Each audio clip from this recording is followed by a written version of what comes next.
ایک ایسی حقیقت جس کی گواہ بلوچستان کے ریگستان میں موجود وہ ظالم مٹی ہے جس نے 23 سالہ شیتل کے خون سے میدان میں موجود تمام بے جان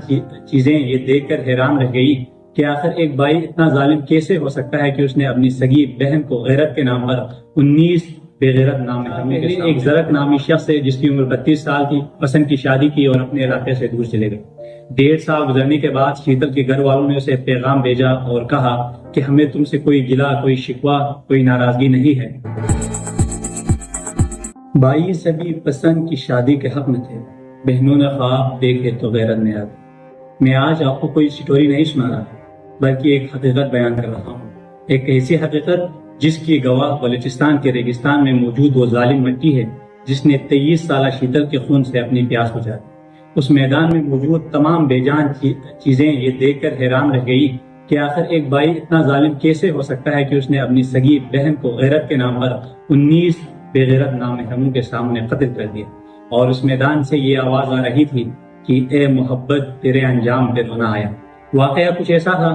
کہ آج سے 1.5 سال پہلے بلوچستان میں ایک لڑکی تھی جس کا نام شیتل اور اس کی عمر 23 سال تھی۔ اس نے 1.5 سال پہلے ایک زرک نامی شخص ہے جس کی عمر 32 سال تھی، پسند کی شادی کی اور اپنے علاقے سے دور چلے گئے۔ 1.5 سال گزرنے کے بعد شیتل کے گھر والوں نے اسے پیغام بھیجا اور کہا کہ ہمیں تم سے کوئی گلہ، کوئی شکوہ، کوئی ناراضگی نہیں ہے، ہم تمہیں دعوت کرتے ہیں کہ تم یہاں پہ اپنے شوہر کے ساتھ آ جاؤ۔ شیتل خوش تھی کیونکہ وہ اپنے پیاروں سے ملنے جا رہی تھی، وہ اپنے بھائی، بہن، باپ، ماں سے ملنے جا رہی تھی۔ اس کو کیا پتا تھا کہ مہمان نوازی کے بدلے 19 بے غیرتوں کے سامنے اسے بے رحمی سے قتل کر دیا جائے۔ آخر جب وہ 1.5 سال بعد اپنے گھر پہنچی تو وہاں پہ جرگہ بلایا جاتا ہے اور جرگے میں یہ فیصلہ سنایا جاتا ہے کہ ان دونوں کو قتل کر دیا جائے۔ شیتل کے ہاتھ میں قرآن مجید کی کتاب پڑی ہوئی تھی، لوگوں نے قرآن مجید اس کے ہاتھ سے چھین لی، لیکن اس قرآن کو پڑھنے اور سمجھنے کی زحمت انہوں نے نہیں کی۔ اگر وہ اس قرآن کو پڑھ لیتے اور سمجھ لیتے تو ان کو پتہ چل جاتا کہ قرآن مجید میں عورت کی عظمت کو کس طرح بیان کیا۔ اس میں یہ ہوتا ہے واقعے میں جب شیتل کو اس میدان میں لے جایا جاتا ہے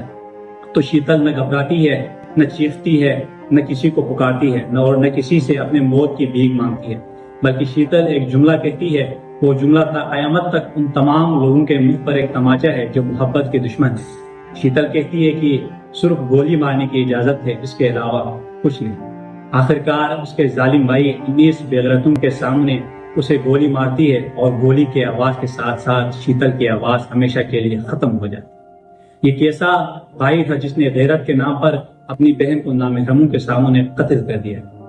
آج تک ہم نے یہ نہیں سنا کہ کسی بہن نے غیرت کے نام پر اپنے بھائی کو قتل کر دیا، حالانکہ وہ سب جانتی ہے کہ اس کا بھائی کیا کر رہا ہے، اس کا بھائی کس کے ساتھ چیٹنگ کر رہا ہے، کس کے ساتھ کال پہ لگا ہوا ہے، اس کا